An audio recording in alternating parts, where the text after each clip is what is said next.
Hi, this is Samantha with Repair My Moonwalk, and behind me we have a bit of an older slide. You can see on the ladder climb, the vinyl is starting to wear on these PVC steps. So what we're going to do is we're going to recover those steps with brand new vinyl, and so we won't have any issue with it wearing.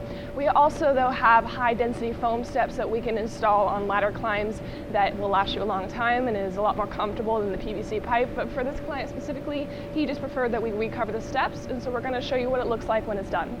Okay, so we remove the blanket and put it on a repair table, and we're going to show you here that instead of just recovering the vinyl on top of the old vinyl, we're actually going to remove the steps, like you can see here, and completely remove the old vinyl and recover it with the new vinyl. And that way you won't even be able to tell that it was recovered. It'll look like it was part of the blanket to begin with. Alright, this is what the ladder climb looks like when it's all finished. You can see we completely recovered these torn steps right here, and so it doesn't even look like there was an issue to begin with.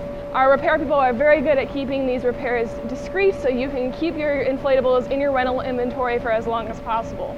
So be sure to check out our website at repairmymoonwalk.com. We have DIY kits so you can repair things yourself, and we also have all the information about the repair services we do here at our facility, so you can bring your inflatables in for us to repair. And so be sure to check us out at repairmymoonwalk.com.